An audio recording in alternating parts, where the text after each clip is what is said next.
Okay, good afternoon, everyone. Thank you very much for our audience right now live and for the next members of the PMO officers who are following us in the future. Good morning, good afternoon, good night, everyone in the rest of the world. We are going to start with our first English webinar. We are so proud. We are so thankful because we have a great professional with us in this first webinar, um, Elio Costa. Uh, he is going to share with us about risk management. He has a very powerful concept about risk management. It is a new concept. It's very interesting, not only for project management, because our main focus is talking about PMOs.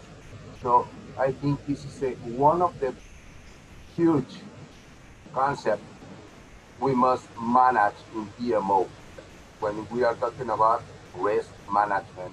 So thank you very much, Elio, for sharing us, for staying with us with PMO Consulting in the series The Magic PMO. From here we are from Spain. Elio right now is in Portugal. So we are going to start with this our first English webinar for the rest of the world from PMO Consulting. Elio, thank you very much, my friend. Muchas gracias. Obrigado. And please sharing us this wonderful Risk Mandala framework. For all the audience, before starting, I didn't see anything about the presentation. I didn't see anything because I want to listen for the first time, for ever first time in this presentation. So I don't know anything. So I'm going to learning from this ever first time. Elio, please sharing us. Thank you very much, my friend. Muchas gracias. Okay, gracias. Gracias, obrigado, thank you, merci. Hi guys, Daniel, can you tell me if it's you can listen very well? Just say yes. Daniel, can you listen that? Daniel Ubilla? Daniel? Sí, aló. Okay, can you listen? ¿Puede oír? Sí, oír, Okay, sí. está bien. Okay, gracias. Okay, let's start. Okay, let's see what happens. Okay, the PMO. Okay, something's wrong with the slides. I can't put down the slides. Roll down it. Leo, can you help me? Sure.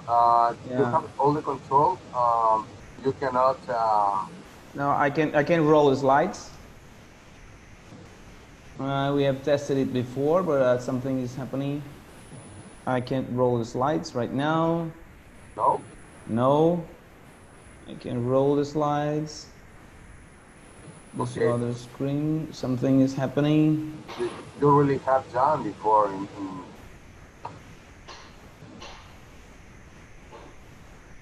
You're going to do it for me?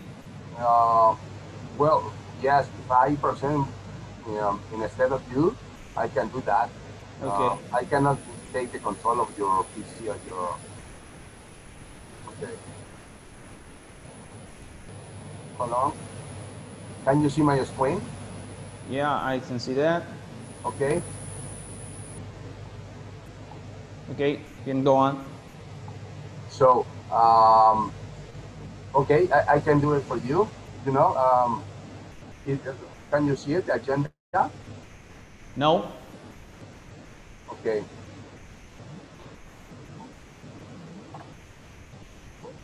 The screen. Share. Okay, only one of us can we sharing. Okay, just share you. I'll try to share you again. Okay. Okay. Who is going to share? You or me? You have Oh, now I can see. Now I can see it. Yeah. Okay. I will take the control of the Okay. presentation. Okay. So I No, will. we are fine now. We are fine now. Yes. Okay. Go on, please. Okay. Here is our agenda. We're going to talk about me a little bit, just 30 seconds, and then let's do a little introduction. And we talk about risk management, what's just proposed and what's meant to be.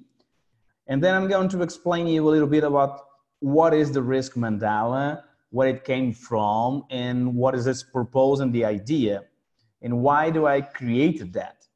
And then I'm going to do in a strategic level, risk strategic level, and then about risk governance, and then risk processes in practice and supporting tools that was created just to support the implementation of the Risk Mandala. Okay? And then we're going to make a section about questions and answers, but you can make questions, any questions at any time during the webinar by chat. Okay? Just a little bit about me. I have a 20-year experience in project management and 50 years of them only dedicated to risk management, and master, doctor, and postdoc in risk management, many trainings, many informations. I have studied and applied and worked with risk management in trainings and consultings. I have developed tools, techniques about risk management all over the world. Can you go back a little bit, please? Okay. And I have already trained around 50,000 professionals in business schools around the world, especially in Brazil and here in Portugal, where I live, and in Canada, where I lived 2 years before. Written papers, books, standards, co-author. I'm also a co-author of the PMO and the Standard for Risk Management and many other things and books and some certifications all over the world, most famous one in the world. Okay, but just about me. Let's talk about risk management. Well, I just written a statement some years ago that it's ignoring risks is like drawing without an eraser. What does it mean? What does it mean? Because usually when you're drawing something, if you make a mistake or if something happens differently from what you were planning to do, you can erase it. But if you don't have an eraser, you cannot make any mistakes. And this is exactly what we are talking about. When you're planning something, when you can't make a mistake. And this is because you're not planning for something uncertain, something different that can happen when you are drawing or when you're planning or doing your projects.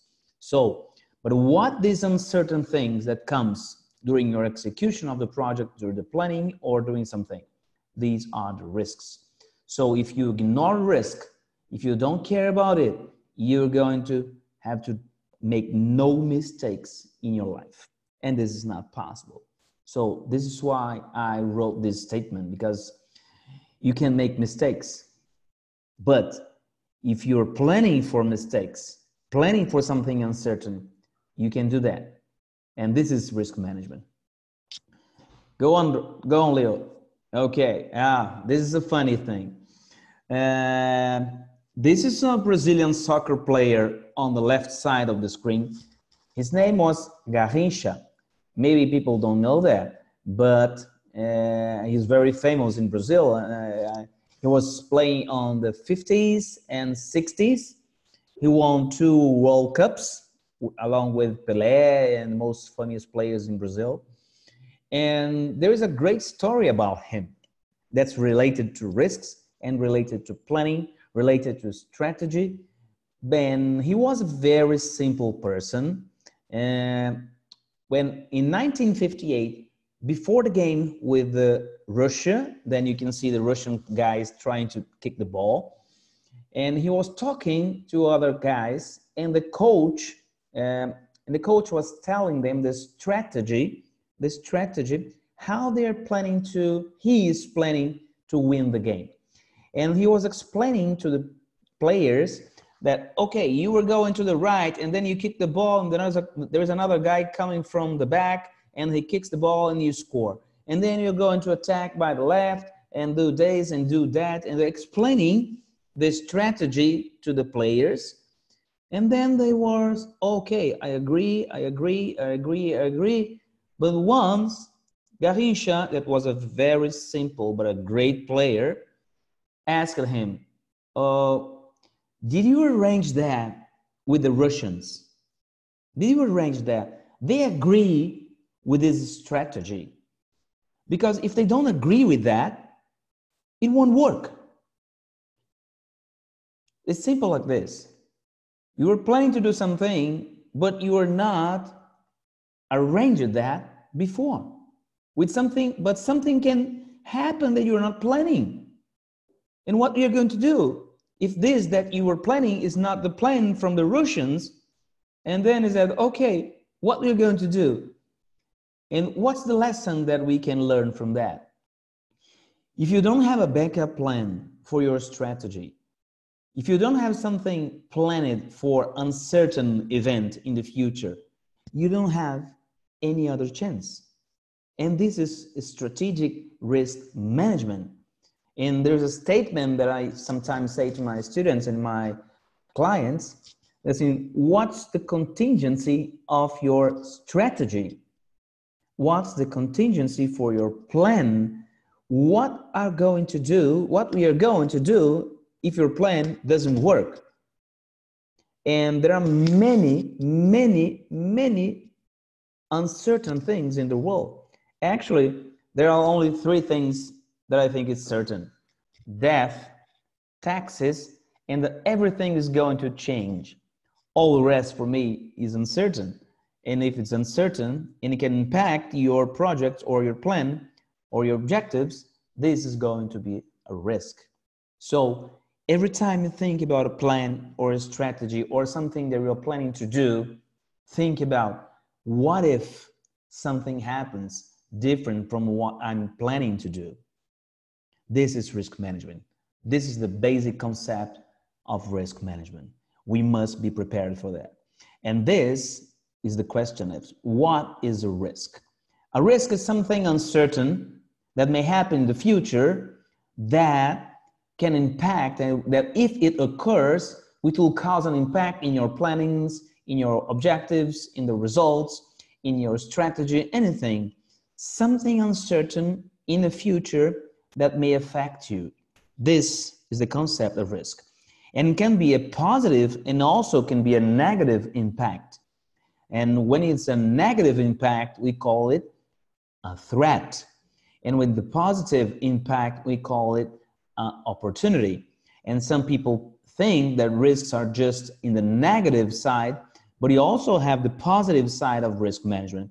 And are the opportunities, okay?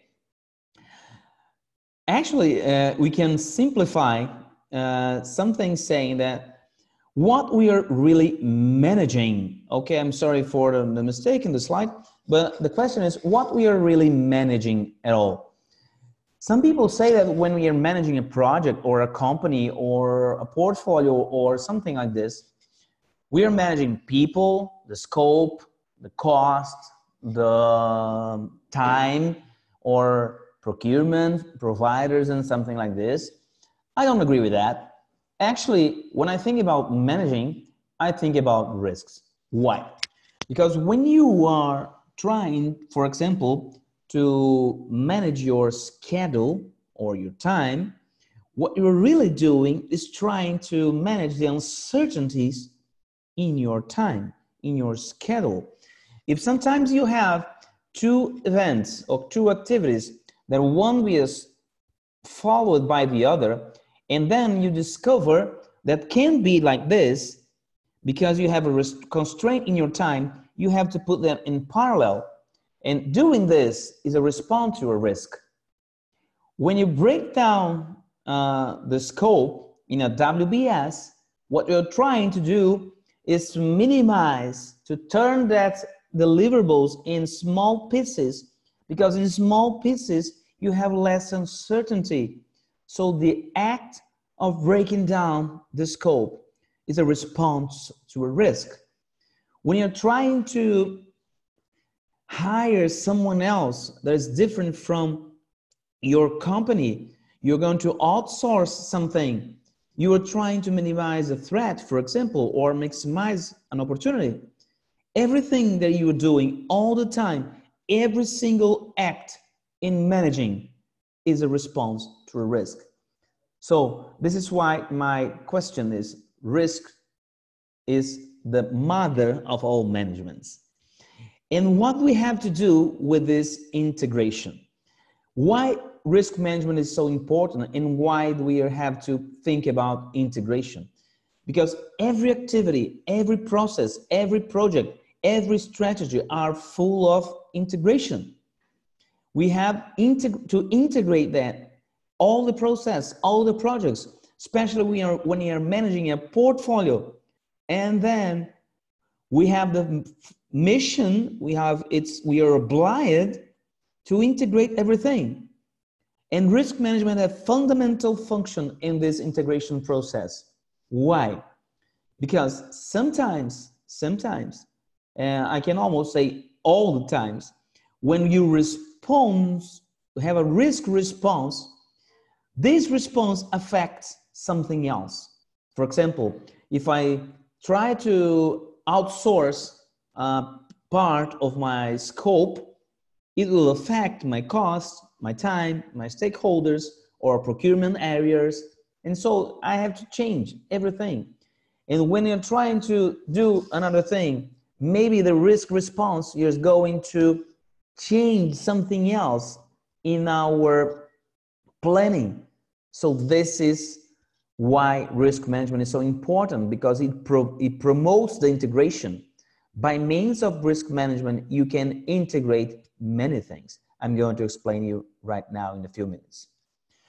And when you're planning to develop risk systems or a risk model, sometimes you must think about many things. And these are the things that I usually think when I'm developing risk models.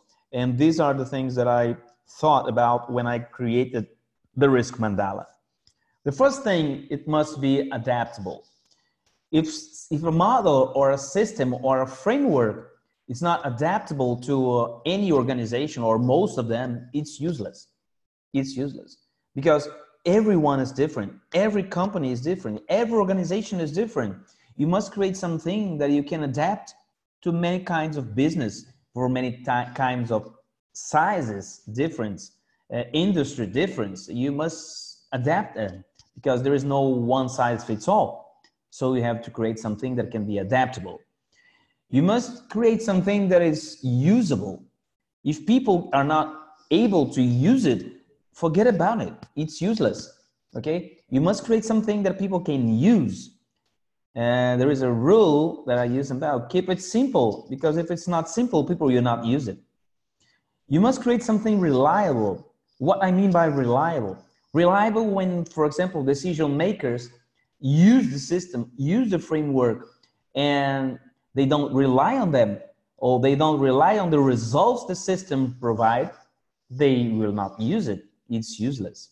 It must be consistent. What I mean by consistent? Consistent I mean by every time you can repeat the same process for different kinds of organizations, for different kinds of projects, for different kinds of portfolios, for different kinds of anything. It must be consistent. It must have the same results every time you use it. It must be supporting. What is supporting? Supporting is, if I like to make a decision, and this is what we're talking about, risk management is not the final goal. It's a supporting process. It's a supporting tool. It's a supporting mechanisms that can help decision makers.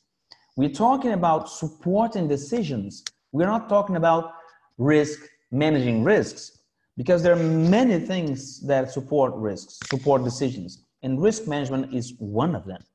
And so we're talking about risk management. We're talking about supporting decisions. And what is the Risk Mandala, and where is it came from? I have studied and applied, and also, as I told you, I have created, helped and co-author of many models in risk management.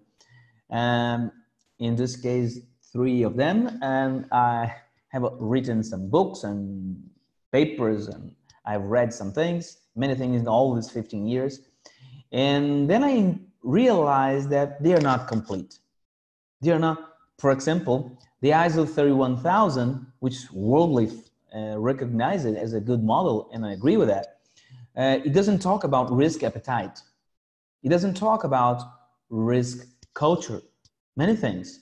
Neither more, that's management of risk from Excel or the standard for risk management from PMI. You don't talk about this subject.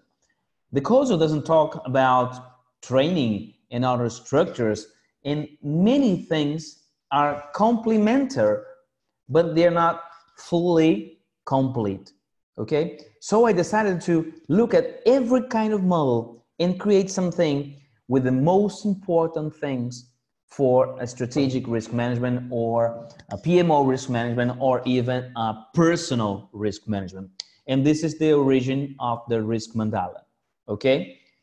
And this is the first time you're going to see the Risk Mandala. What is the mandala? A mandala is a circle. It means circle in Sanskrit, a dead language. Mandala is a circle that in the center, and you have a very important concept or element, you have many other elements around it.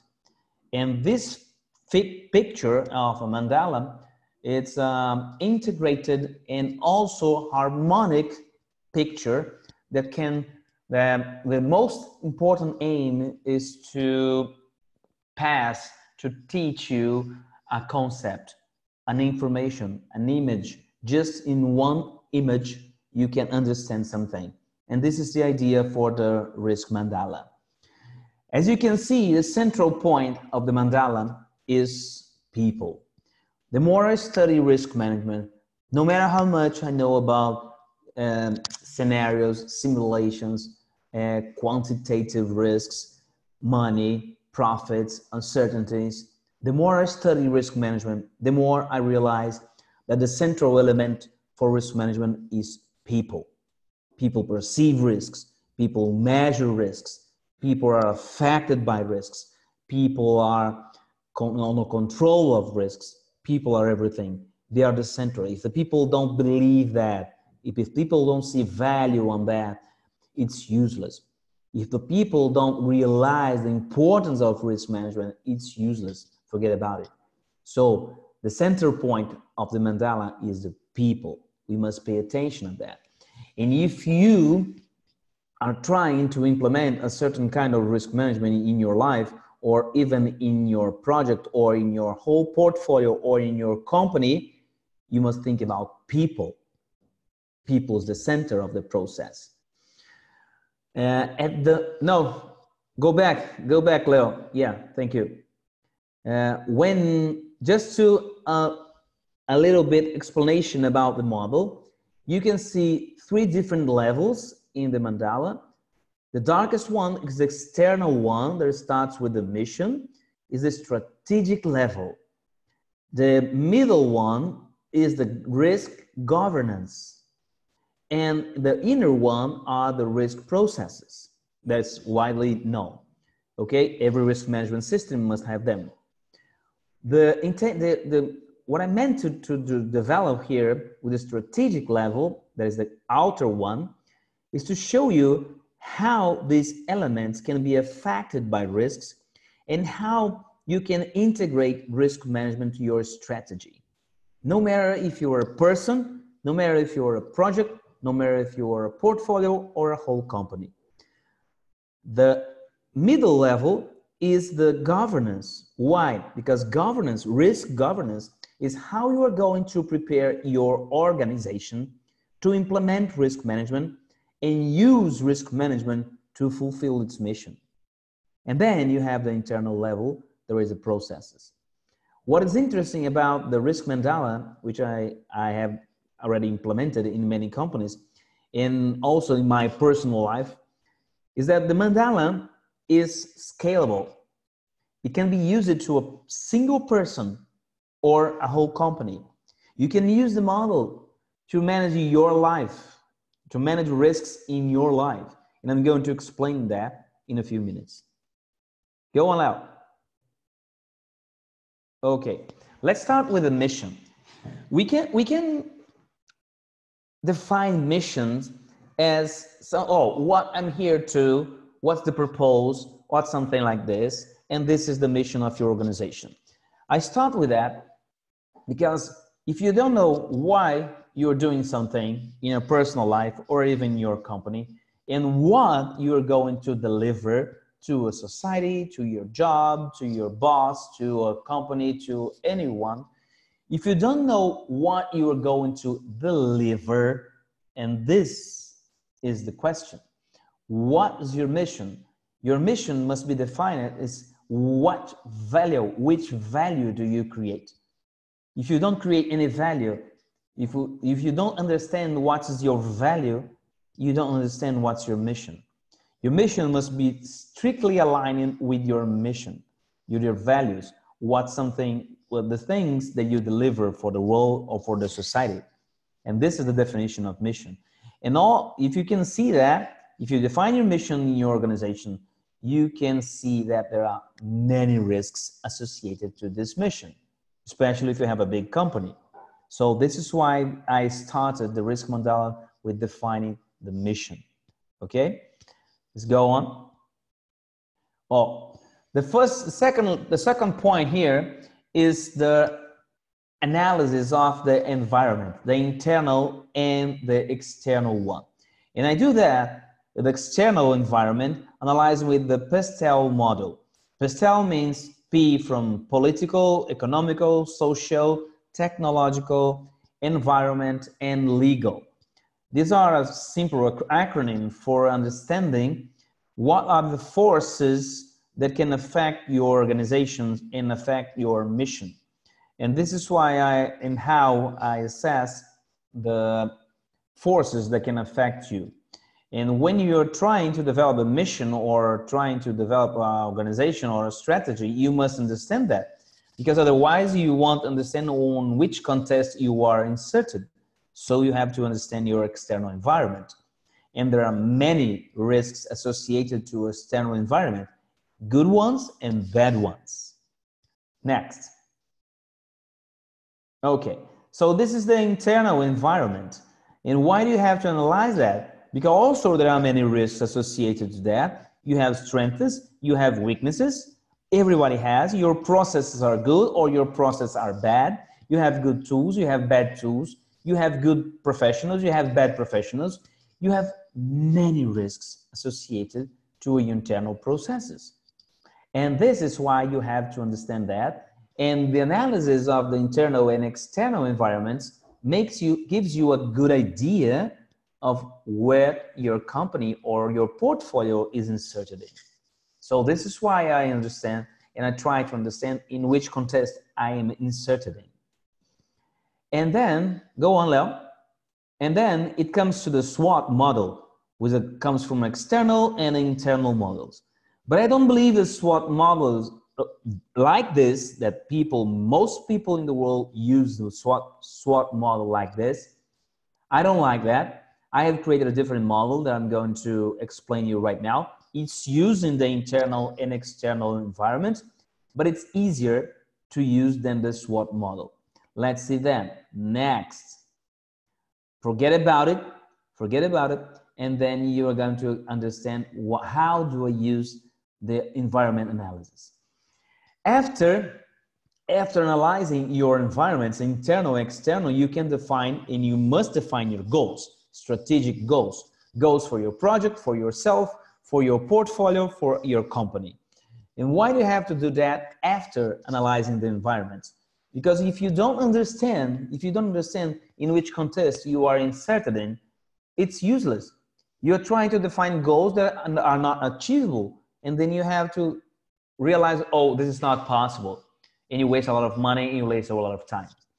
And then we have to define the goals in a smart way. A smart way means specific, measurable, attainable, relevant, and timely.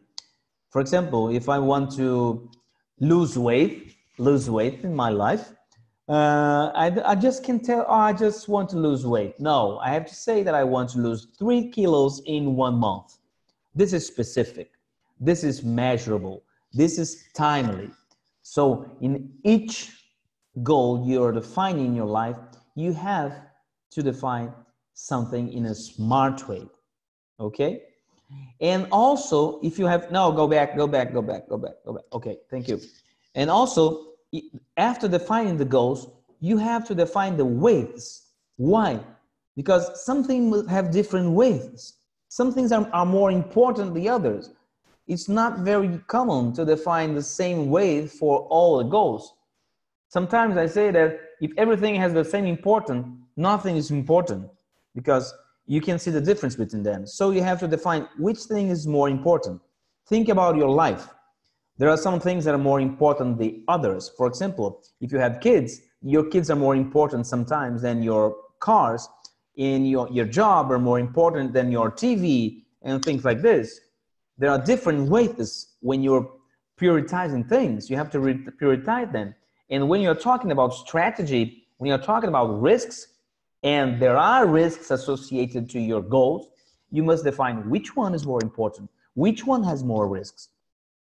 Because I am trying to reach them and fulfill my mission according to my environment.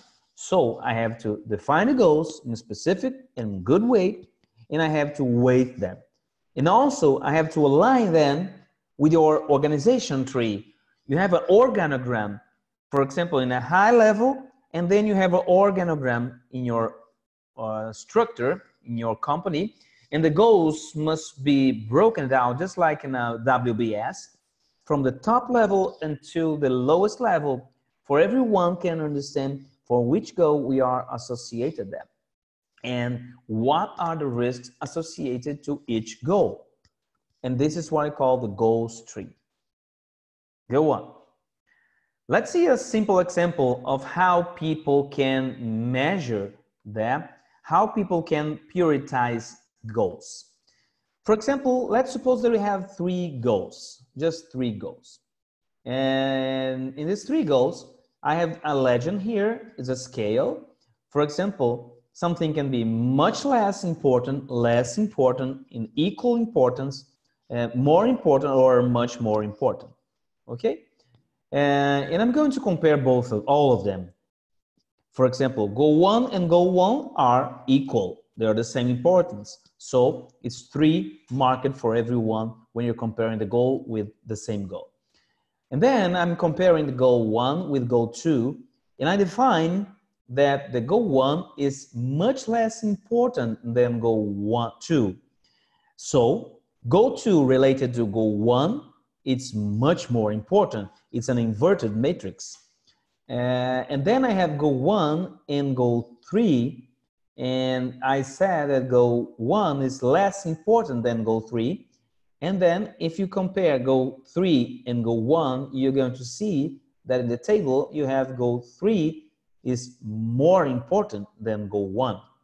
And then you have to do anything, you have to measure everything, compare to each one.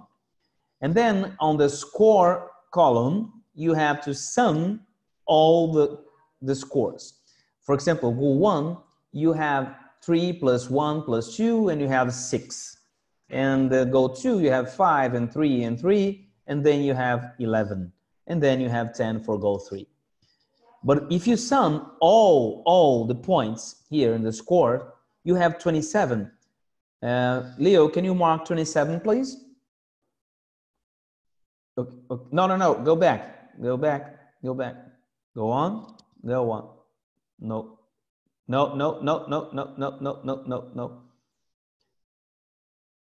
Forward. Yeah, no. Go back. Yeah, that's it. Go on the table. Yeah, that's it. Okay, 27 is the sum of everything. But if you have 27 there, 6 divided by 27, you have 22%. What 11 represents from the total of 27 is 41%. And what 10 means in the total 27 is 37%. And now you are normalized the weight, Now you normalize the goals, and then you discover that the goal number 1 represents 22% of everything. And the goal 2 represents 41% of everything. And then you come to the conclusion that if you have to put your money and your time and your resources in something, it's useless to put them on goal 1. You should put more money and efforts in your goal 2 because it's much more important. This is why I create the strategy to weigh the goals and see what happens, because it's more reasonable to put more effort in something that is more worthy. Okay? And this is why I weigh the goals. Go on. Okay. What is a strategy? A strategy means the art of applying resources to something to reach your goals. And this is the art of the generals and the origin in Greece, ancient Greece. And so, when you define your strategy, what's the next step of the mandala, you have to define the goals. And you have also to define something that you're going to do to reach your goals and fulfill your mission. Go ahead. And as I said before, I use the external and internal environments to do that, but not in the same way of the SWOT. This is what I call the cross SWOT. The cross SWOT. It's like a game that we play when you're kids with your parents, but I think it's a better way to do the SWOT model to define a strategy. And when you list all your strengths and weaknesses and threats and opportunities, you have 4 quadrants in the corners of the figure that's in white. And if you cross all the strengths with your threats in the upper left corner of the figure, you can see that I can minimize these threats with my strength. And it comes to a project, it comes to an initiative, it comes with a process, it comes to an action. And then you can cross all the strength with opportunities and comes to some ideas, come to some projects or process or something like this. And also you have to cross the weaknesses and opportunities in the lower corner on the right. You say, what can I do to minimize my weakness, to have this opportunity in my company or my portfolio or in my life? You see? And then you have this, what I call cross SWOT, what is a crossing of everything you have in life. And in the corners of the quadrants, you can think about many things, many projects, many initiatives that are going to be saying, this is a good idea for me, and this is I'm going to do. But you must also do this if this is aligned to your mission, your vision, and your goals. They are the center of the figure. Because sometimes, I've seen many times, people have great ideas, but are not aligned with the mission, with the goals. And also, I have seen many companies doing projects. There is nothing to do with opportunities or threats from the market, and nothing to do with the strength and the weakness. And then people ask, okay, but this is a great opportunity, but how are you going to do this? Because we don't have the strength.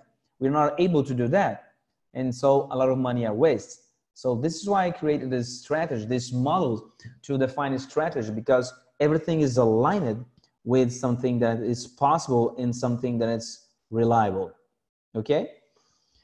And then in the corners comes the projects, the prospective projects. And what is risk appetite? The less but one process of the strategic level.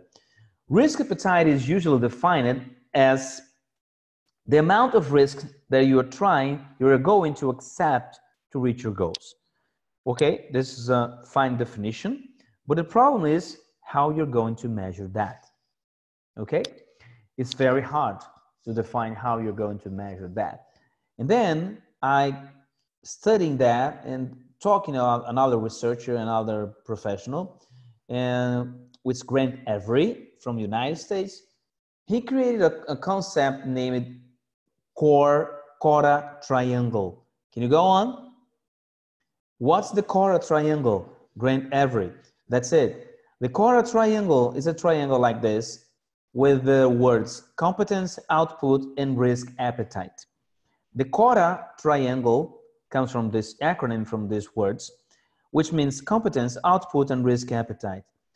According to Grant, he's saying that the risk appetite is the difference between what you are able to do, what you have resources or competence to do, and something that you wanted to deliver, its output. If the gap between your competence or resources are very big, your risk, and you're trying to do that, the risk appetite is very high. But if you're able to do something and you deliver something that you know that you are able to do something, and then your risk appetite is very low. So this is an objective way to measure the risk appetite. And Grant created the concept and I created the tool to measure that. Let's see, for example, how you do that. For example, Leo, imagine that you're going to manage a project in Africa, for example, in a poor country in Africa. And then you've never did something there. You don't know the laws. You're going to build a big dam, a big bridge, or a big road. And you don't know nothing about the rules, nothing about the laws, nothing about the people, how they work there, nothing about the market. And so you are not able to, you don't have the competence initially to do that. But you agree, you are going to do that. And this is the output you have to do. What's your risk appetite? If you're putting risk your goals, if you don't have the competence and the output, align it to the output that you are going to do. So your risk appetite, if you want to do that, is very high. But if you're going to do something that is very usual to do, for example, I don't know, but you're very used to develop softwares in your company, and then someone asks you to develop a software that they're very comfortable to do that, your risk appetite is very low. So the difference between the competences and the output can measure the risk appetite. And the tool is already defined. I don't know if I have time to show it right now, but we can show it later in a workshop or things like this. Okay, and so this is a risk appetite. Why this is important in your strategy? Because in the previous step, when you created the projects, the prospective projects with a SWOT, the cross-SWOT model, you have to understand, okay, I want to do this. These are the outputs that I'm going to do, but what are my risk appetite? And also, what's my risk tolerance? Because if you have a low risk tolerance because the environment is unstable, because you don't have much money, because you can put in risk your company, you must be more conservative. And if you're more conservative, your risk appetite is low. Your risk tolerance is low. So you don't have to select initiatives that put in risk your budget or your company or your strategy or something like this. So this is why I integrate risk to your strategy, defining the mission, the goals, and the risks associated to the goals, analyzing the environment, and defining the strategy, aligning to that, defining the selection of your risk appetite, and then finally define your portfolio selection. There are many, many techniques in my PhD. This was the theme of my thesis, the portfolio selection, project portfolio selection. It was a very interesting model that I created based on the portfolio theory from the economic model. And I created something that you select the portfolio based on risks and the other factors, mostly based on risks, trying to maximize the relation between profits and risks. And this was the model that was created some years ago. And the question that time was, oh, come back. The question here is, especially for those related to PMOs, that's like Leo and some other of community, is what's a portfolio?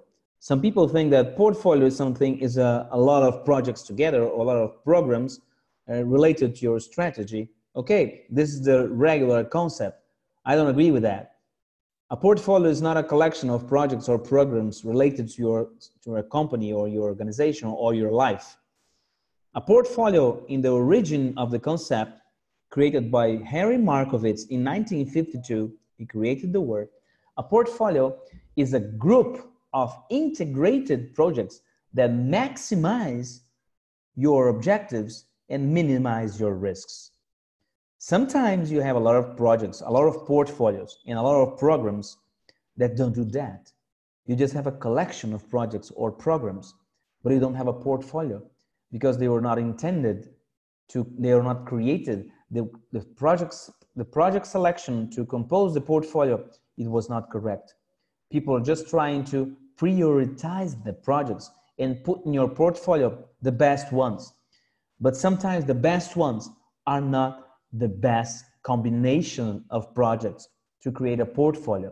And this is a big mistake that people commit. The people do that in companies when trying to select a portfolio.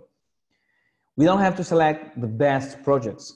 We must select the best combination of projects. And why? Because one project interferes in the other projects, in other processes. And this must be analyzed during the portfolio selection. And this is very important information for PMOs. Because if you don't do that, you're going to make a big mistake. You're going just to prioritize them, and then you're going to make a big mess. Think about soccer again. When people are playing soccer, we have a lot of players, and then you have good players, but not a good team. Okay? You have good players, but not a good team because they interact with each other. The most important thing is the interaction between each other.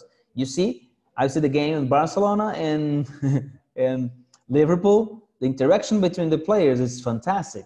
Oh, someone wrote something here in the chat. Let me see that. Name, mute, you're going to start in a couple of minutes. Very interesting concept and definition about portfolio from PMO vision and strategy. Yeah, that's it. People must do that always. Because if you put a selection, just a good projects, this is bad. And sometimes people define criteria to define a portfolio and just prioritize them in terms of what is most important, but you don't see the interaction.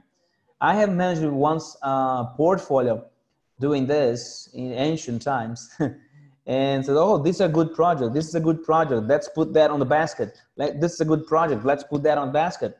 But this project that is a good one interferes in another one or in many others, and then portfolio is bad. Okay, when you're selecting something, especially a portfolio for your strategy that you have previously defined, please do that. Think about the interaction between them. Okay, and then here I am just seeing you, telling you some important criteria to select a portfolio. The first one, obviously, is the strategic alignment. You must be surprised, oh, this is obvious. Yeah, is this obvious for whom? Because I've seen many companies doing some things that are not aligned to your strategy. And then you say, oh, but important is, okay, all the projects that I'm defining are aligned to my strategy, but which one are more aligned? Which one have more weight to that weight that are defining to objectives? Which project contributes more for your goals?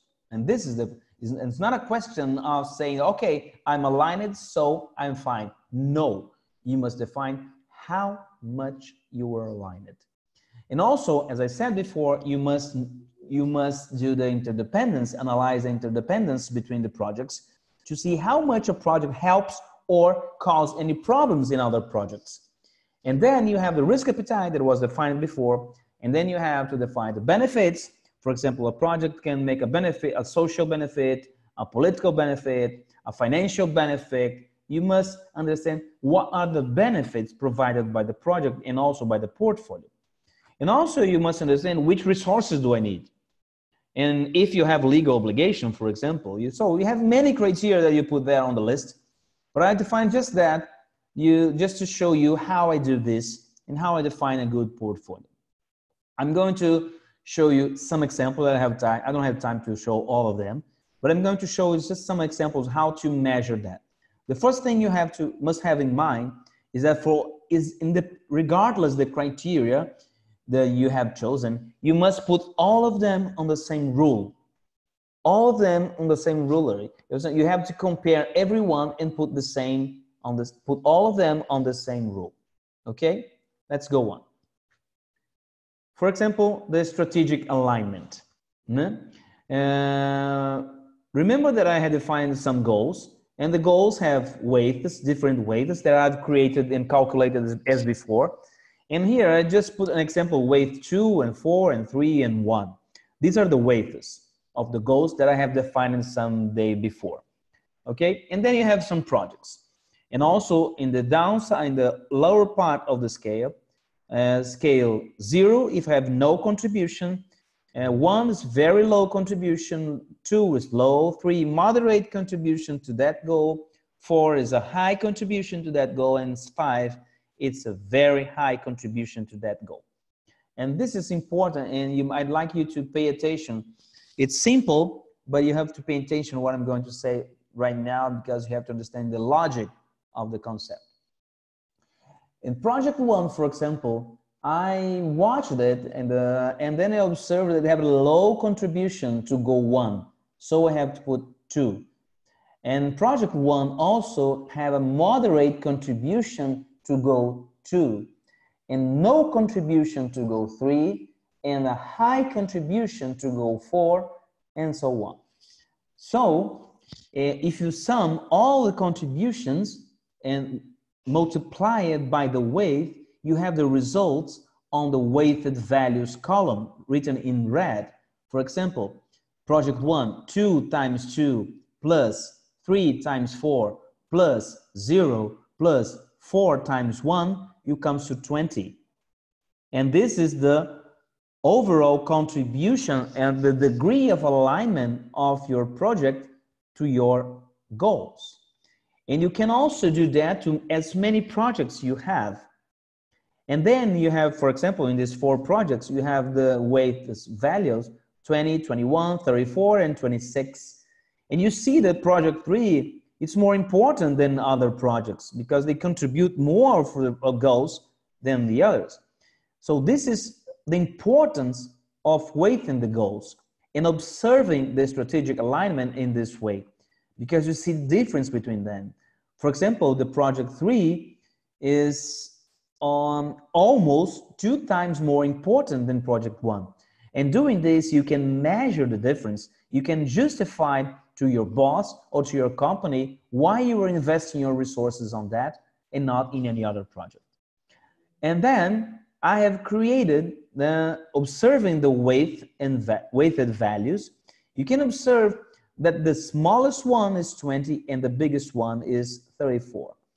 So the range between 34 and 20 divided by 5, you know that you have the range of 2.8 of in the interval. And why do I create this interval? Because I'd like to create this interval and attribute some points, some scores to these intervals. And then, for example, from the lowest one, which comes to 20 points, plus 2.8, you have 22.8. And if a project gets this score, it's going to have 1 point. In the second range, from 22.8 to 25.6, which is 22.8 plus 2.8, you have 2 points, and so on until you reach the 34. If you are in the range from 31.2 to 34, you're going to reach 5 points. And why 5 points? Because I'm going to create a score, final score for each project, and then for every single criteria that I'm going to create or use it, I'm going to score 1 to 5. And then I can compare everything and put them all on the same rule. Now let's understand. Project 1 have reached 20 points, so it's in the first range. So the score is 1. Project 2 is 21, it's also in the range 1, which comes to 1 point. But project 3 is 34, is in the last range, so it comes to 5 points. And then project 4 is on the third range, so it comes to 3 points. And this is how the scores that I can attribute to these projects on the criteria of a strategic alignment. You see that? Doing that, you can say that it's number 1, number 2, 3, 4, and there are more aligned to different projects. And using this strategy of defining the highest one, the lowest one, defining the range, and dividing by 5, and creating the rule, you can compare everything. I have done that for many different criteria, and then you can compare everything. Go on, Leo. For example, no, portfolio, no, back. Okay, let's say for another criteria, for example, a strategic alignment example. You have the scale down, you have scale 0, with no interference, no interdependence. 1 is very low interference, 2 low interference, 3 moderate, high, and very high. Okay, and then you have to put them. No, you go. No. Go ahead. Next slide. Okay, it's a different slide. For example, if you have -3, the project 1 will interfere very high and negative impact in another project. -2, it's a moderate negative impact in another project. -1 is a low negative influence. 0 is no influence. 1 is a positive influence, but it's very low. A positive, but it's moderate. And 3 is a positive, but high influence in another project. And then we are going to compare every project to each other. Project 1 related to project 1, of course, there is no interference, no interdependence. And this is the column that is 0, 0, 0, 0. And when you compare project 1, for example, with project 2, I'm saying, just for example, that project 1 and project 2, project 1 influences project 2 in a positive and moderate way. But there's no influence in project 3 and a very positive influence on project 4. Project 2 doesn't interfere in project 1, interfere very high positive influence in project 3, and it causes a bad influence, a moderate negative influence in project 4. Sometimes it happens because you're draining resources.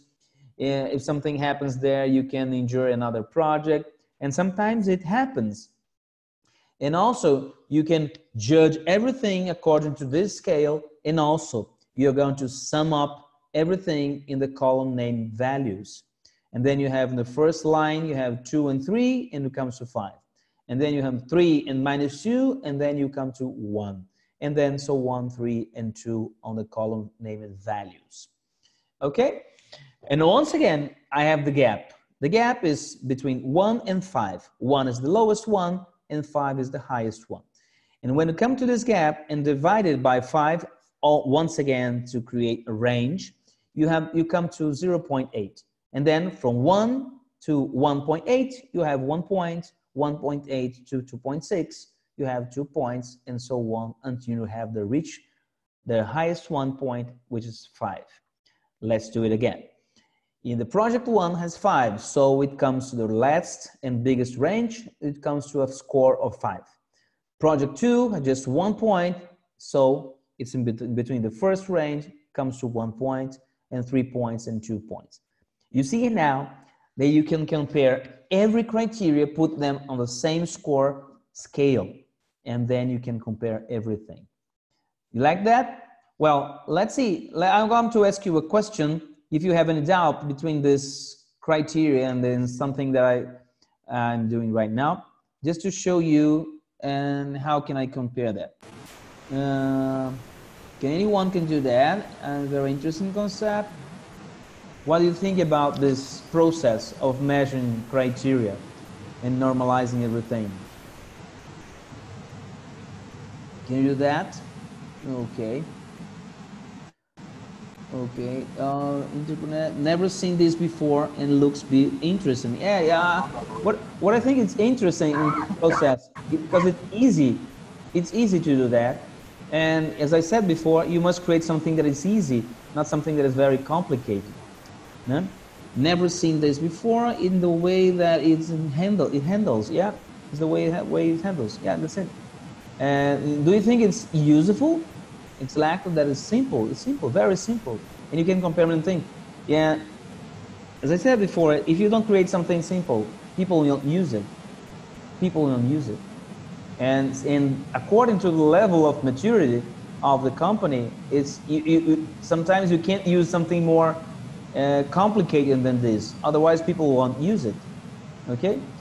The huge challenge is to sail the PMO and later to implement in the risk management plan. Yeah, that's it. I agree with you. And from Francisco, absolutely, you must put something to the user in the beginners. If not, they will never use it. Never, never, never. Of course, there are some things more complicated than that. But if you're trying to implement a risk management model, you can cause any burden to your company. If I say, oh, well, this is too simple. Yeah, but sometimes simple things work. And this is what I'm trying to tell you. Let's go on. Let's go on, Leo.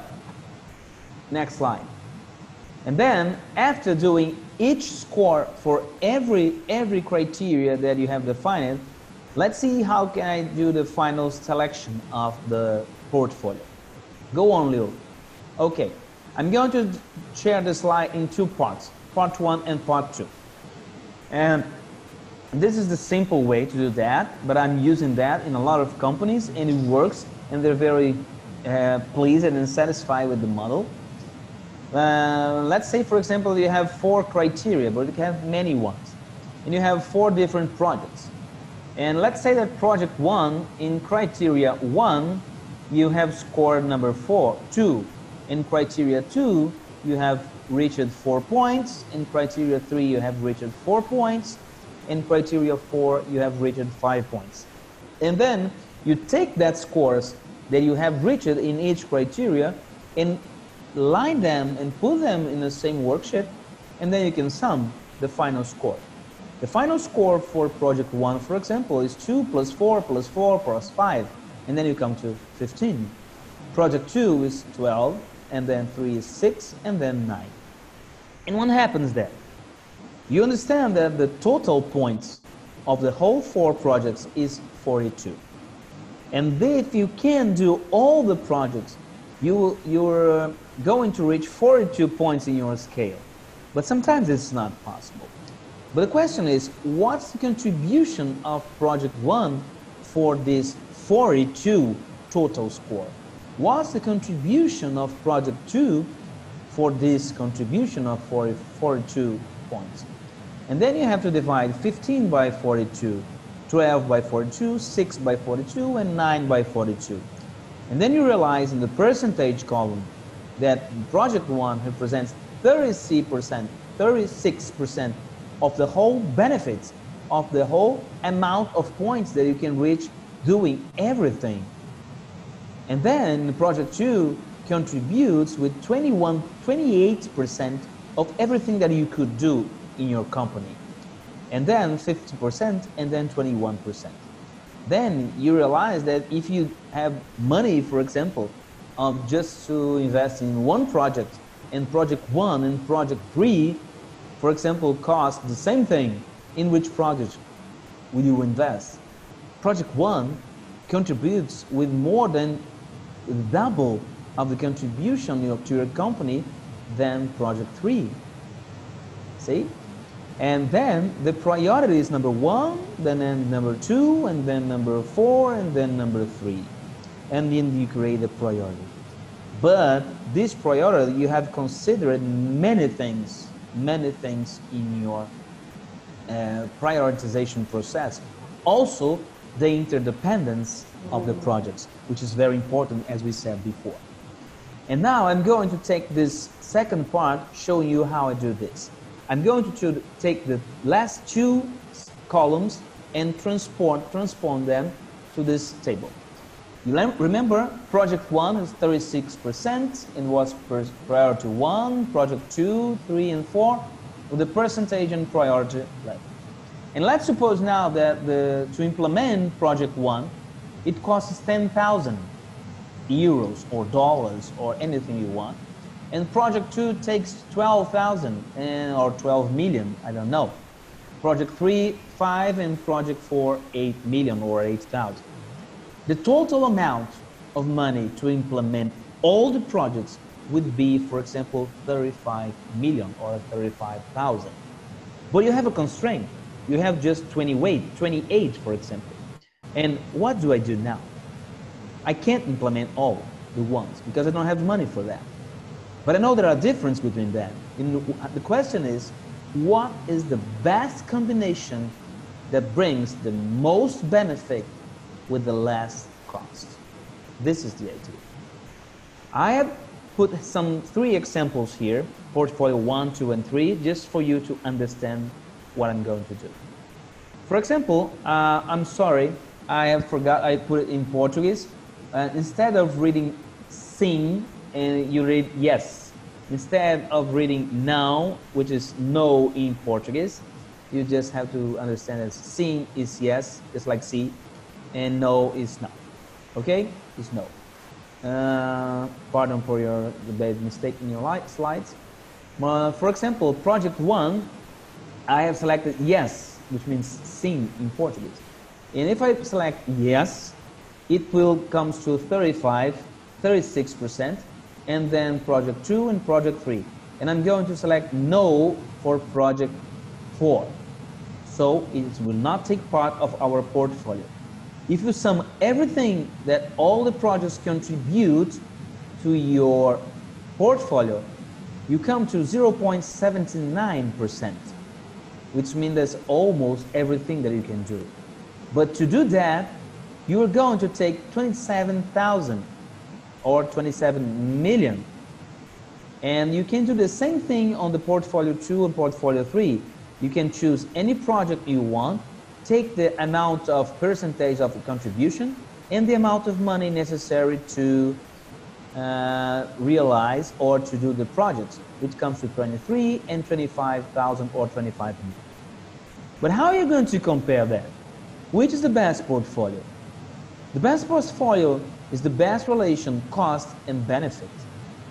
And when you divide 27,000 by 0.79, you come to 34,177. When you divide 23 by 0.72 and 25 by 0.64, you come to these numbers in the lower part of the table. And when you find these numbers, I have to select, okay, what's the best one? The best one is the smallest number, because about the same number, for example, with the highest contribution on the lower part of the division will be the highest point. So the lower the level, the smaller the level, the smaller the index is the best portfolio. Leo, can you click at that? Oh, okay. No, back. So here you have. So this combination will be the best portfolio. The number 1, number 3, and number 4. We have to forget number 2 because it doesn't contribute a lot for the best relation of cost and benefit. So this is why I'm selecting number 2, the portfolio number 2. Okay? You understand that? Once again, if you have any doubt, from now on, I want you to chat with me and say what do you think about this process, if it works or not. Leo, what do you think about it? Write on the chat right now. Let's see what people write to see. You see, it's a simple way to do that, and I'm trying to do something simple for people to use it, and using many criteria, aligning to risk, correct, always some, Leonardo, okay. You see, it's simple. You just need a worksheet for that. But the best way to learn is put in practice. Yes, I'm going to tell you right now how to do this. Okay, I agree. I also agree. Okay, let's go on. And I'm going to show you something very interesting. Leo, go ahead. At the end, I'm going to show you some tools that I've created to implement that, not in just a slide, but I've created some tools. that can help you to implement that. Okay, let's do that. And the second level is the governance, as I told you before. The governance, you talk about the policy, the structure, tools, communication, competence, and culture. Let's go ahead and see what happens. Policy is the way people structure and give you structure, guidelines, responsibilities, and processes to allow risk management to support the organization. Also, this is how you're going to prepare your organization. You must have a risk policy. And I have developed some policies, examples that is already available, and maybe I can send you by email or something like this. That it's a general model that you have to think, oh, how can I define some structures, guidelines, just to help you not to start from the zero. I had developed three or four templates that can help you. Okay, it's already made by the Risk Mandala framework. Go on. And what about the structure? The structure, you must create a structure to manage risks in your company. It's not a different structure from any company. It's not something else that you must create. It's something that already exists in your company. You just have to create a structure to manage risks that comes from the board of directors, and then you have to create a risk committee with a temporary infrastructure. And what's the risk committee? It's a board. It's something that is in a high level. For example, directors, superintendents, or supervisors. They're not the final lower part of the organizations. It's an intermediate level that I'm going to manage risks in an intermediate level. And then you have the risk owners that can talk to the risk committee what's going on the lower part of the organization, of the organogram. And then you have internal audits, and this is very important. The internal auditors understand what's going to happen, what's happening in your process, on your projects, and they can help risk owners, and also they can help the risk committees to understand and make decisions what's going on. The internal audits, and they protect the process, they protect the rules, they protect the laws from external and internal laws and regulations. This is why we have the light blue bars on the right side and the left side of the picture, because you have regulatory organizations and you have external audits that comes to your organization sometimes, especially if you're part of the government. And then you have to say, okay, we have to protect against them. You have laws, you have compliance, you have many things. And finally, you have a risk office. What's a risk office? Is just like a CEO or CIO or CFO in a company, the C-suite level. You also have a risk officer, CRO, is a chief risk officer. I have seen them in some companies, not many, but I have seen them. And they're responsible. They are the guardians of the risk management process in the whole company. And as you see on the arrows, they are linked to everyone. They're linked to everything that manages risks in your company. And this is a simple model that you have to create there. Okay? So your chief risk officer in Spain, impossible. Why is it impossible? I'd like to know that. Why is it impossible? Impossible. Why do you think it's impossible? No budget. You don't have to, no budget. Yeah, I understand that. Understand that. But you don't have money to that. You can attribute this function to some other people that can do that. But I think in big companies, it's possible. Here in Portugal, I've seen some companies that have a chief risk officers. And Portugal has less money than Spain, and it's not impossible. It's not a big office. It's not something big. I'm talking about a person and maybe one or more, two people. That's why I'm managing. And last time I see that in Brazil, there was a risk office with 3 people. It wasn't the 3rd biggest company, construction company in Brazil, just 3 people. They can do that. They can do the job. For very low maturity in business, project management offers and risk management top level, really important figure, personal thought. but did never seen this before. Yeah, the same. Sometimes in the regular models, for example, COSO and ISO 31, and they don't talk about the structure. But I think it's important. So I created this simple structure, very, very, very simple structure to implement that. And so you can do that. You can do that. Everybody can do that. Everybody can do that. Okay? And risk owners, everyone has risk owners. You have a board of directors, and you just have to find some people to find a risk committee that already exists in your company. And when they get together, for example, once a month, or every 3 months, or every 6 months, they collect the risk that comes from the risk owners, they decide something, and then they make decisions. Or if they don't have the power to decide something, you have to put the board of directors, and then they decide there, and then the answer or the action comes from to the top to the downside of the organizations. Okay, so you must think about a risk structure. Let's go on, Leo. What else? You also have tools. You have to adapt your tools. And why? Because different companies have different tools. Different projects have different tools. For example, I have managed projects where I needed a simulation tool, and there are projects that I didn't need them. I didn't need the simulation tool. It was a simple project for budgets and costs and things like this. So which ones? How do I customize these tools for my projects or my portfolio? Who needs these tools?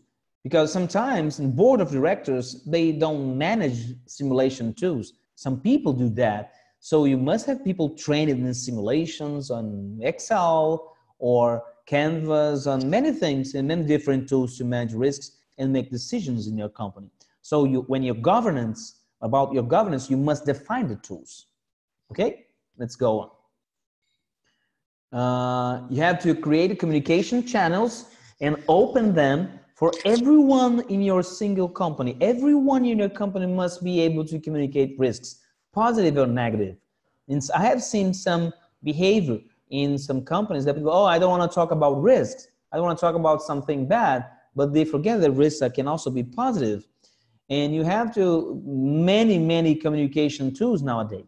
You have chats, you have internet, you have mail, you have anything, you have softwares, you have many things to communicate. We never have in mankind history more communication channels than we have today. So it's easy to communicate. But one important thing in your governance model is to create channels, open channels, communication policy, how people are going to communicate risks throughout the organization. It's vital for management, vital. Communication is vital for risk management and for every kind of management. Go on, Leo. And then you have to develop competencies. You have, which competence do I have to develop in your company? And you must sometimes create a capacitation planning. What's something what's written there? My vision company puts incentives for communication risk. Oh, this is great. This is great. I worked for 30 years in the Brazilian Air Force, and risks there are very well communicated, especially when they're talking about risks related to flight safety. This is very important, very important. So if as we know, we have noticed that the importance of risks. If I'm managing something and people don't talk to me about risks, I'd be very upset because I want to know what's going on. Okay, so I have to define the competence that I need in my company. I have to define a capacitation training plan, and sometimes I need coaching. Some people to help them to implement something. People more experienced that come from abroad or come from another company that is okay. This is the best way to do, because people sometimes don't have maturity enough to implement and to adapt things to your personal company. Okay, competence is a very important point in your governance level. And finally, let's put another one. It's the risk culture. Go on, Leo.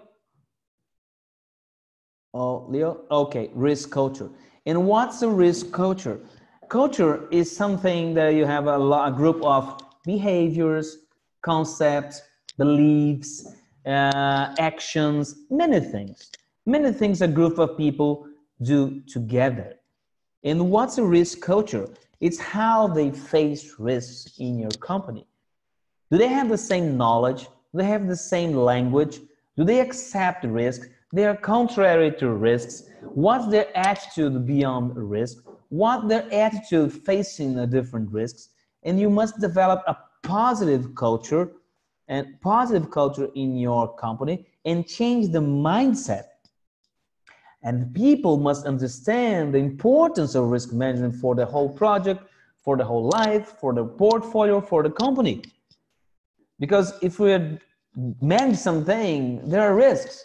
And if people are averse to risks, we must change the culture. If people don't understand the importance of risk management, I must change it. And there are some questionnaires, especially on the IRM, at the article virm.org in England that I use. It's a very important questionnaire. I use them to assess the risk culture. Okay? Leo can send you a message, or it's free. It's completely free. You just put the irm.org, and then you put risk culture. You have a lot of material there, and then you have the questionnaire to assess the risk culture of your company. And then you have to assess that, see the bad points, the weak points, and try to change it to a better culture. Okay? And in this point, we finish the second level of the mandala, trying to develop the risk culture. This is part of our governance. And finally, go on, Leo. You come to the third and most internal ones. And this internal level, is the regular process for risk management. And what you must understand here, that I'm not going to do this at the end of the process of implementation. This process happens parallel to everything that you're doing. You must identify risks in your mission, in your environment, in your goals, in your tools, in your communication, in your competencies, in your selection process, in your appetite. You have to measure risks while you are doing this. So this is not a process or a group of processes that you're going to do later. You're going to do this process along with the other topics related to the mandala. Because as soon as you start something, risks are there, and then you have to manage them. You have to identify them. So I'm going to explain you very briefly the process and give you some hints that I have learned in this 15 years, because some people do many things very badly, very badly. People usually don't understand how to identify risk, or don't even know how to measure or treat the responses. Okay, go on, Leo. Planning risks is we must adapt the risk management strategy or governance to our projects. There are some projects that you can manage in simple post-it, and there are some projects that must have simulations, scenarios, thousands, millions of scenarios. So you have to adapt and give guidelines on how you're going to manage the risk in your project, in your portfolio, in your life, in your company. Okay? So the next step is the identification process. Go on.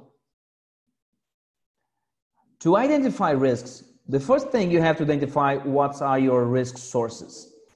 Where do the risks come from? It comes from your assumptions, your constraints, your environment, your processes, your clients, your stakeholders, your scope, your schedule. It comes from everywhere. Risk comes from everywhere, positive or negative. And how to describe it? And how do you describe it? People sometimes describe, for example, I'm going to build a bridge.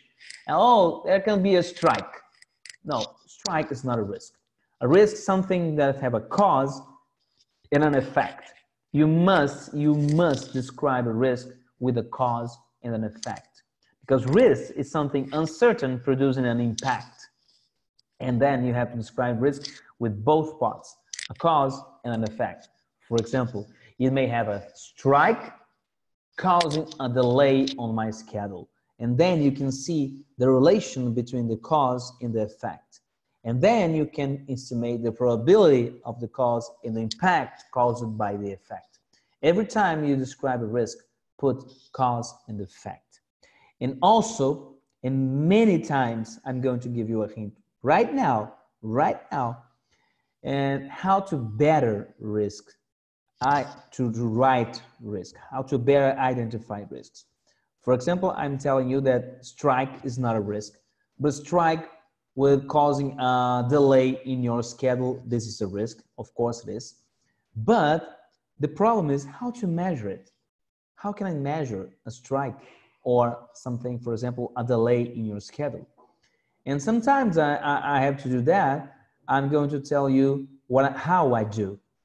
When I define a risk, when I identify and write a risk in my risk registers, in many times I have to put some parameters. What's a parameter? I'm going to show you the difference. For example, if you have the risk preview stock, strike, and then you have delay in your schedule or a schedule overrun, it's very hard to measure that. But if you say, I can have a 3-day strike or 5-day strike causing a delay of 3 or 5 or 6 or 10 days in my schedule, this is measurable. This is measurable. It's easier to measure risk in this way than just saying strike. Okay. And then you have techniques to identify risks. Okay, many brainstorms and things like this and chats. And then you have to measure risks in a qualitative and quantitative ways. I'm not putting so much time here because this is the regular processes and the difference between qualitative and quantitative risk levels. And you have to prioritize risks by the risk level, the urgency, or detectability. Depends on the way you're going to prioritize the risks. There are many things written there. And next. And you have to treat the risks, and you can take actions before and also after the risks occur, and you have to plan them. You have many strategies to do that. And next. And also you have to treat the treatment you have to define responsible, which monitoring you're going to do, triggers, key risk indicators to monitor risk, and you have to integrate the risk responses to all the process. And this is the regular process for treating risks. And next. And finally, as I told you before, this is the risk integration star that I've created. Each point of the star is a planning element and have an uncertainty. And it brings the risk related to planning. You have the risk responses, and then you have to observe the effect of the impact of this response to other plannings. And this is how I integrate some things using risk management. I call it the risk integration star. And then go on. And then we have to monitor risks, seeing what happened, changes, effectiveness of your responses, replan something, lessons learned, and these are the regular process for monitoring risks. It's not new for anyone, so I decided just to show you how do I do that. Okay, let's go on. In order to provide supporting tools to implement the model, I have created 6 different canvas in an Excel tool. Let's show some of them. Okay. For example, this is a canvas that I use to do define the objectives, the strengths, the weakness, and then you have to set them on the right side of the sheet with using Post-its. It's just a piece of paper. This usually press it in A1 model or A0 model, and then you have to put a Post-its and do exactly as I explained before. But what is interesting in the canvas that you can do in a collaborative way with people around the table. You can do that in the same way that in many things canvas around the world, but it was created specific for this framework. Go ahead. And then you have the worksheet done here. You can just go there, do that with your team, and then you register here on the worksheet. You have an example here, part of the worksheet. Go ahead. And then you have another one to prioritize goals, doing exactly the same logic. And then you have the project alignment board on the right side, as I explained before. And then you go after doing something with collaboration of your team and Post-its. And then you go to the worksheet, go ahead. And register everything like that. everything, if you don't want to use the canvas, you can use everything in the worksheet. Everything is ready. Everything is ready to be used. You see, this is an Excel worksheet. Everything is there. On the left, and then on the right side, you see how you fill it. On the left side, for example, in the first table, you see the weights of the goals. And see, downstairs in the down part, you see how much it contributes, and then you see the prioritization and the scores. That's the same. Everything is automatic. And also you have the risk canvas. It's another canvas that I created just to manage risks with post-its. You have the numbers 1, 2, 3, 4, 5, 6, 7, 8. And you have to identify threats and opportunities. You measure them. Something you do before, something you do after. The integration process between risk and other fields, other plannings, risk honors, and then you have to analyze what's going to happen with your risks during the monitoring process after doing something. You have the strategy to respond to risks. Next one. Here you have an example how it's done. You have different colors, one color for threats, one color for opportunities. You have a lot of activities to do. I have used that to personal life and strategic level, project level, portfolio level. It works very, very well. Okay. Well, this is what I had to talk to you. And this is my contact. If you want to talk to me, I'm living in Portugal right now. This is my email, and also this is my telephone number. This is my website. I'm changing it right now, but it's going to be ready. I suppose it's going to be ready in 2 or 3 weeks. But if you want to take contact with me or just get contact with Leo, Leo can help you. Next one. And these are some of the things that I can help you. And I have some workshops, trainings, the Risk Mandala workshop. Actually, this Risk Mandala workshop takes around 2 or 3 days in the whole company. 2 or 3 days, full days. It's very interesting. I've done it many times. You have some basic trainings on risk management, advanced trainings, coaching, and project and portfolio consulting for risk managers. And these are some things that I can help you if you want someone that is really involved in this future. Okay? Okay, Leo, I don't want to take more time from them. If people are doing that, if any questions, I can answer them right now. Well, first of all, very, very interesting. I really never imagined your work about Risk Mandala, because it's your own work, your own development, tool, concept, methodology, framework, no, for correctly. No, it's amazing framework about risk management. Well, yes, I have a, well, during all the webinar, it was very clear, but I have a one big question. If we are, for any company who wants to implement something like this, or the Risk Mandala framework into his own PMO, it doesn't matter if it's strategy. I'm sorry, Leo, I can hear you very well. Can you say again? Yeah, okay. Are you listening to me better right now? Yeah, better. Yeah? Okay. Okay, I apologize. I repeat.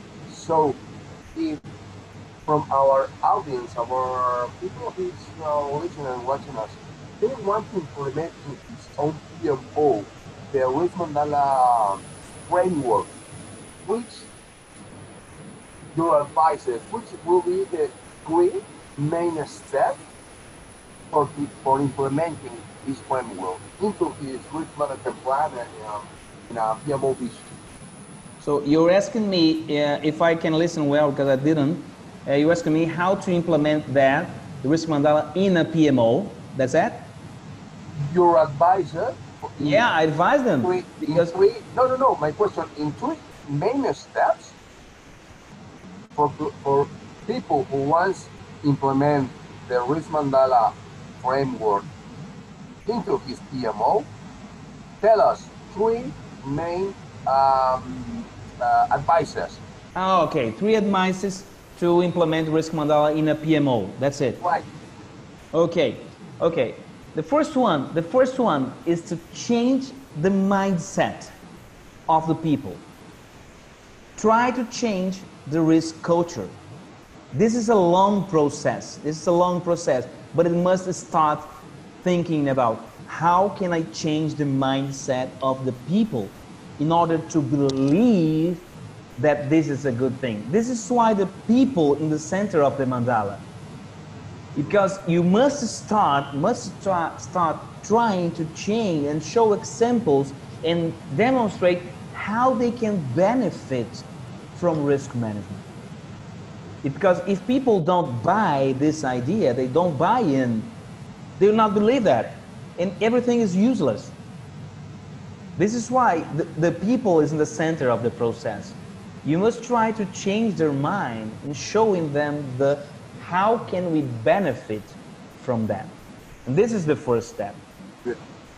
The second step is trying to put something, have a good support from the top level, well, because you need them to support. Find a good sponsor, and then you have to find the best sponsor, and then you have to find the best sponsor to implement that.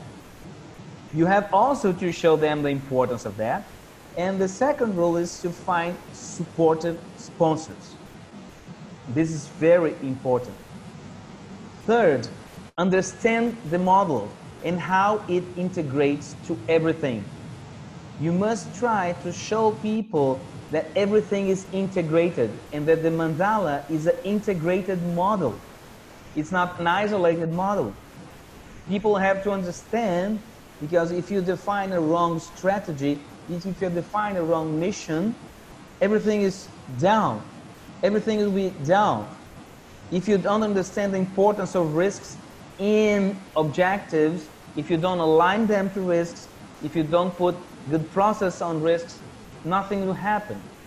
You must integration. You must understand risk management as an integrative tool and a decision support tool. Do you know why, Leo? Because people don't care about risk management. Yeah, people don't care about risks. They are not paid for that. They are not paid. It's not in their job description. It's not. Only you think about risk management. Me think about risk management. So people must understand, and trying to understand the model in your company, you must show them how they can benefit. That's it. This is the most important thing. If people don't understand the benefit, nothing. Forget about it. It's wrong. We are not there to manage risks. The president, the CEO is not there to manage risks. They are there to reach their goals, to support their shareholders. This is why they are paid for. But they must understand the importance of risk management and how can be integrated and useful for them. If they buy in this information, everything else is irrelevant. Absolutely. Okay? Awesome. In my 3 is the portion about it. In fact, each week I do report risk on my department. Yes, it. The period of time you report, it depends on each project or each portfolio or each strategy. But must be a consistent report to see how things are happening in your company. You're right. Yeah. Okay. Elio, awesome. The time is over, but okay. It has been wonderful session, wonderful webinar. I really learned many things that I will try to implement in my next challenge, in my next PMO in the near future. So yeah, I will try to implement, and I will be in touch for your advice, for helping us. Thank you very much, Elio. Thank you very much, our audience in Latin America, Spain, the rest of the world, who always are calling us. Thank you very much, because the series of my PMO is our first English webinar with the great Elio Costa, with this fantastic Risk Mandala framework, and we are expecting following us and stay with us in the next webinar from the series, the Magic PMO. Elio, my friend, amigo mío. Okay, thank you Muchas very much for the gracias. opportunity. Muchas gracias. Obrigado. Obrigado. See you next one. Bye bye.